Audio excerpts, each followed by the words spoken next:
फायदा मिलेगा, 5वें दिन उसकी ऑक्सीडेशन होना शुरू हो जाएगा क्योंकि वो एयर के कंटैक्ट में आ चुकी है। और ये तेल ज्यादा लंबे समय तक अगर एयर के कंटैक्ट में रहे तो उनकी ऑक्सीडेशन होती है, मतलब वो तेल अब आपको नुकसान देगा, फायदा उसका खत्म हो चुका है। समझ में आ गया? yes. इसी वजह से भी ये दूसरा रीजन है जिसकी वजह से ये 2 तेल आप यूज नहीं कर सकते। नेक्स्ट क्लियर ही नहीं होगा कि राइस ब्रान ऑयल बनता कैसे है, राइस ब्रान ऑयल है क्या, तो बहुत इजी फॉर्म में समझाऊंगी, प्लीज ध्यान से सुनो। हम लोग गेहूं की रोटी खाते हैं, सब लोग गेहूं की रोटी खाते हैं, गेहूं की रोटी खाते हैं, तो आप तीनों टाइम गेहूं की रोटी खा रहे हो, है ना? गेहूं क्या होता है? वो एक पूरा अनाज है, पूरा अनाज है वो। जब उसकी रिफाइनिंग होती है, रिफाइनिंग का मतलब क्या है?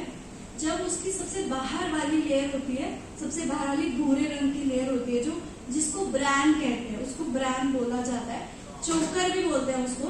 चोकर की रोटी आप लोगों ने खाई होगी, मतलब ब्रैन की रोटी खाई है आपने। तो वो ब्रैन, उसके साथ एक और लेयर होती है, जम, नाम याद रखने की जरूरत नहीं है। तो 2 लेयर्स रिमूव हो जाती है रिफाइनिंग में, ठीक है?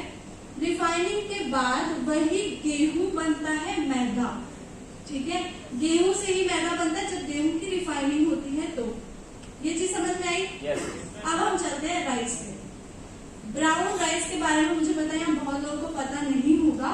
तो ब्राउन राइस क्या होता है? वो बिल्कुल गेहूं के बराबर होता है न्यूट्रिशन वाइज।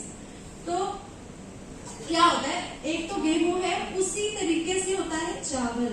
ब्राउन राइस उसी तरीके से क्यों होता है? क्योंकि वो भी पूरा होता है, उसमें से भी कुछ हटाया नहीं गया है, वो पूरी ही चीज है, पूरा चावल है वो पूरा, ठीक है? अब उस पूरे चावल में से जब रिफाइनिंग होती है, मतलब ब्रैन और जर्म दोनों लेयर्स जब हट जाती है, मतलब रिफाइनिंग हो गई उसकी, तब वो क्या बनेगा? क्या बनेगा? Brown rice. ब्राउन राइस की बात हो रही है। ब्राउन राइस की रिफाइनिंग होने के बाद वो क्या बनेगा? Very good, very good, white rice बनेगा वो। तो जो गेहूं है वो ब्राउन राइस के बराबर होता है न्यूट्रिशन के अकॉर्डिंग। अगर हम देखें तो दोनों का उतना ही फायदा होगा। सेम ही चीज है मैदा और व्हाइट राइस, दोनों ही नुकसान देंगे क्योंकि दोनों से ब्रैन रिमूव हो गया है। अब ब्रैन की इंपॉर्टेंस के बारे में बात करते हैं। इंपॉर्टेंस क्या? ब्रैन का फायदा क्या है? ब्रैन के होने से ही एक चीज को आप तीनों टाइम ले रहे हो क्योंकि उसमें ब्रैन है। अब जैसे ही वो ब्रैन रिमूव हो गया, वो चीज आप कितनी बार लेते हो? मैदा कितनी बार लेते हो?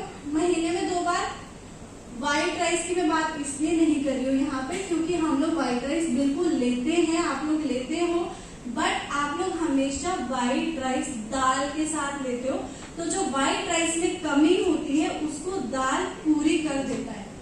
लेकिन आप लोग तीनों टाइम तो व्हाइट राइस नहीं खा सकते हो बिना दाल के।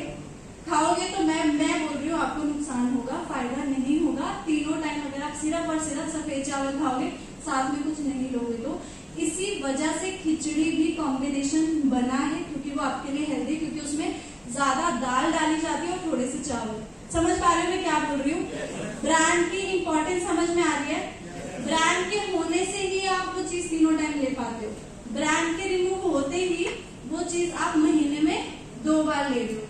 ये वीट जो गेहूं की बात मैंने की वो एक एग्जाम्पल था ये समझाने के लिए कि राइस का क्या फायदा होता है। ये बिल्कुल सच चीज है वैसे न्यूट्रिशन वाइज, तो उसके साथ आप कंपैरिजन कर सकते हो। ब्राउन राइस के बारे में सबको समझ में आ गया? व्हाइट राइस में ब्रैन नहीं होता, ये पता लग गया? ब्राउन राइस की ही जो ब्राउन लेयर होती है, ब्रैन वाला पार्ट होता है, उस ब्रैन से बनता है राइस ब्रैन ऑयल। क्लियर है?